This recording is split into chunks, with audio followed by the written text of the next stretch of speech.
सम्मानीय अतिथियों का सम्मान हो रहा है, तब तक हमारी तालियां बजती रहेगी। तिलक इस बात का प्रतीक है कि जो हमारी जागृति वो सदैव बनी रहे, इससे हम अपने जीवन में सदैव सफल हो सकते हैं। सम्मानीय पट्टिका इस बात का प्रतीक है कि विजय हमारे गले में सदैव समाया रहे। स्वागत हमारा संस्कार है, सम्मान हमारी परंपरा। ऐसी ये भारत भूमि है, ऐसी माँ वसुंधरा, ऐसी माँ वसुंधरा।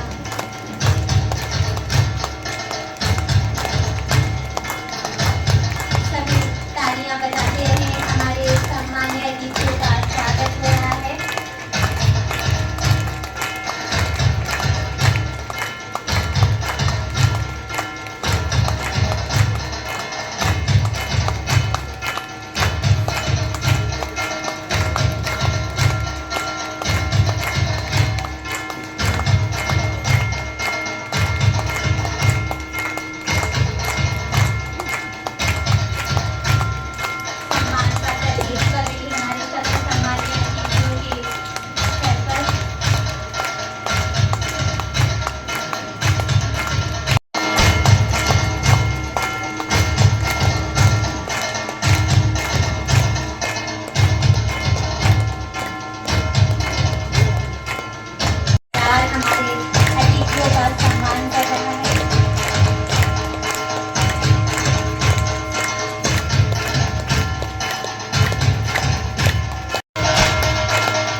हमारे जिला के संस्था के सभी दीदियों को मैं प्रणाम करता हूं, अभिनंदन करता हूं।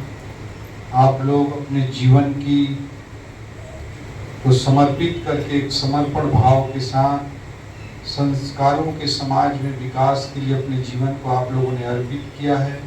आप सब लोगों का जीवन हम सब के लिए प्रेरणा का स्रोत है और आज मैं कह सकता हूँ कि यही भारतीय संस्कृति की उदात्त परंपराएं हैं जिनके दम पर भारत ने दुनिया में जगत गुरु बनने का स्थान प्राप्त किया था। और आज प्रगति के भौतिक प्रगति के समस्त सोपानों को तय करने के बावजूद आज का पश्चिम आध्यात्मिक शांति के लिए, सुकून के लिए, प्रकृति समर्पित विकास के लिए पूरा पश्चिम भौतिक विकास के सभी प्रतिमानों को अर्जित करने के बाद भी भारत की ओर देखता है। आप सब लोग अपने जीवन को अर्पित करके शांति के सरोवर इस तरह से स्थापित करते हैं जिसमें हजारों, लाखों, करोड़ों लोगों को एक आत्मिक शांति, संतुष्टि मिलती है और संस्कार के माध्यम से आप संसार परिवर्तन की बात करते हैं। ये बहुत ही प्रेरणादायी शब्द हैं, वाक्यांश हैं। आप सब लोगों के कारण ही भारतीय संस्कृति को मजबूती प्राप्त होती है। सरकार की अपनी भूमिका होती है, सरकार का अपना काम होता है। आर्थिक विकास की दिशा में एंटरप्रेन्योर्स का और सरकारी नीतियों का योगदान होता है।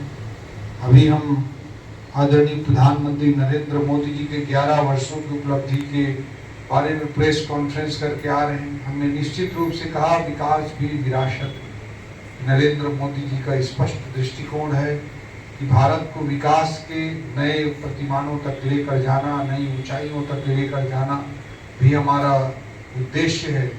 वहीं जहाँ विकास भी है तो विरासत भी।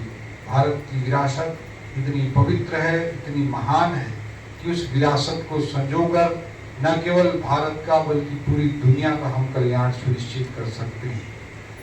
दुनिया में कोई ऐसा विचार नहीं है जो सर्वे भवन्तु सुखिनः की बात करता हो। दुनिया में कोई ऐसा पंथ मजहब नहीं है। दुनिया के सारे पंथ, सारे मजहब एक ईश्वर, एक धर्म ग्रंथ, एक विचार की ही बात करते हैं।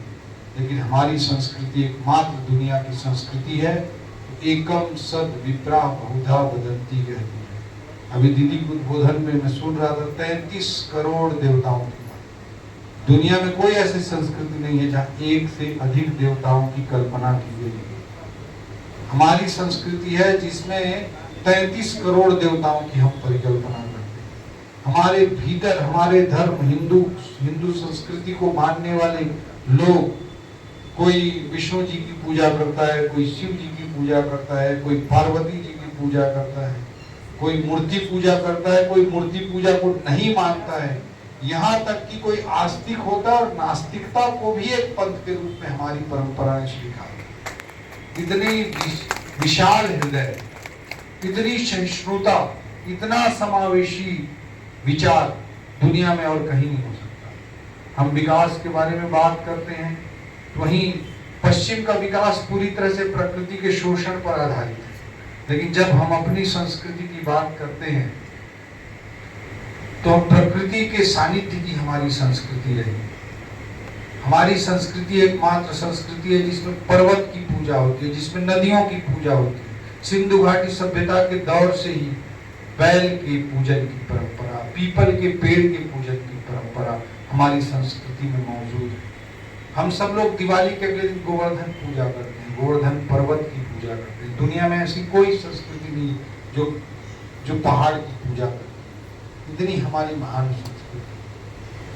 हमने अपने देवी देवताओं के वाहनों के रूप में पशु पक्षियों को स्थापित किया। चूहा को कितने हे दृष्टि से पश्चिम की सोच और पश्चिम की संस्कृति देखता है, लेकिन हमारी संस्कृति जो हमारे सबसे बड़े देवता, प्रथम पूजन के जो देवता गणेश जी माने जाते हैं, उनके सारथी के रूप में हमने उस चूहा को बाहर किया।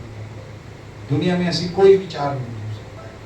बचपन में मैं कई बार जिक्र किया हूँ कि हमारे घर में एक फोटो फ्रेम लगा हुआ था, उसमें कैलाश पर्वत का चित्र था। बहुत सारे घरों में लगा रहा हो, कैलाश पर्वत का चित्र था, उसमें कैलाश पर्वत है, वहां पर दूसरे तरफ कार्तिकेश्वर जी थे। मैं अपने दादाजी को पूछता था कि ये बैल कैसे बैठा हुआ है यहाँ पर, तो बोलते थे कि शिव जी का वाहन है इसलिए बैल बैठा हुआ है। फिर मैं पूछता था तो शेर क्यों बैठा है, तो पार्वती जी का वाहन है इसलिए शेर बैठा हुआ है। तो मैं पूछता था कि भाई शेर तो बैल को खा जाता है, तो दोनों एक साथ कैसे बैठे, तो कैसे बैठे। लेकिन हमारी संस्कृति में एक फोटोग्राफ में एक तरफ बैल भी बैठ सकता है और दूसरी तरफ शेर भी बैठ सकता है। सिंह बैल को खा जाता है, लेकिन दोनों के एक साथ अस्तित्व की कल्पना हमारी संस्कृति। वहीं ऊपर में मैं देखता था कि गणेश जी का वाहन चूहा होता था। चूहा बैठा रहता तो वहीं बगल में शिव जी के गले में सांप लपटाया रहता था। तो मैं फिर पूछता था, सांप तो चूहा को खा जाता है, तो कैसे दोनों एक साथ। और वही बगल में कार्तिकेश्वर जी का वाहन मोर बैठा रहता था, मोर सांप को खा जाता है। तो मैं उसको ही पूछता था कि भाई मोर तो सांप को खा जाता है, तो कैसे मोर भी है सांप भी। बाद में बड़ा होकर समझ में आया कि दुनिया में अगर ऐसी कोई सोच है जहाँ पे बैल की और सिंह की, चूहा की और सांप की, और सांप की और मोर की एक साथ एक फोटो फ्रेम में कल्पना की जा सकती है, तो हमारा भारत है, हमारी भारतीय संस्कृति है, हमारी भारत की सोच।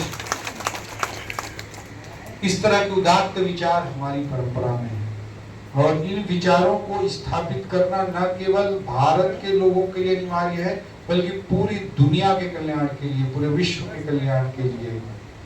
हम पूजा करते हैं तो हम ही नारा लगाते हैं विश्व का कल्याण। कोई नहीं बोलता कि हमारे देश का ही, हमारे जिले का ही कल्याण, वैसा कोई नहीं बोलता। विश्व का कल्याण, सर्वे भवन्तु सुखिनः। हम कहते हैं दुनिया में ऐसी संस्कृति कोई नहीं है। इस संस्कृति को स्थापित करना केवल भारत की नहीं, पूरी धरती के हित में है।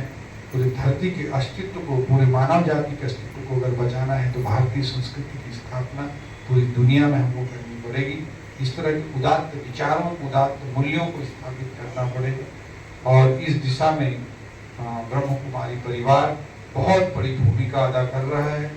मैं वही कह रहा था कि भाई आर्थिक रूप से हम कहते हैं नरेंद्र मोदी जी ने निश्चित रूप से किया है, विरासत पर भी काम किया है। आर्थिक रूप से हमने 10वीं बड़ी अर्थव्यवस्था को आज 4थी बड़ी अर्थव्यवस्था में पहुंचा दिया। आने वाले कुछ सालों में हम दुनिया की 3री बड़ी आर्थिक ताकत बन जाएंगे। 2047 तक हम ग्लोबल पावर होंगे, इकोनॉमिक पावर होंगे, सुपर पावर होंगे, आर्थिक महाशक्ति होंगे। लेकिन इस आर्थिक प्रगति के साथ साथ जो समाज, देश और दुनिया और मानव जाति के लिए जरूरी है वो संस्कार जरूरी है, सांस्कृतिक प्रगति जरूरी है। और उस दिशा में आप सब संस्थानों की भूमिका बहुत बड़ी भूमिका है। इस सोच और इस विचार को समझते हुए हम सबको, आप लोग, हम सब आप लोगों के कार्यों को नतमस्तक होकर प्रणाम करते हैं।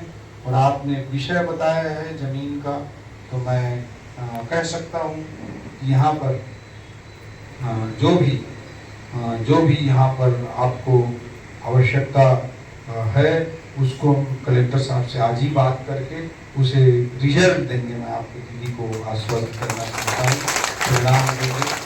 और यहाँ पर अगर कुछ शेड की या किसी चीज़ की ज़रूरत हो तो उसके लिए 10 लाख रुपए का कुछ भी अगर बनवाना चाहें तो भी हम लोग कहीं में स्वीकृत करें। और सब लोग मिल करके आप लोगों के कार्यों को नतमस्तक करते हुए मैं अपनी बात को समाप्त करता हूँ। ओम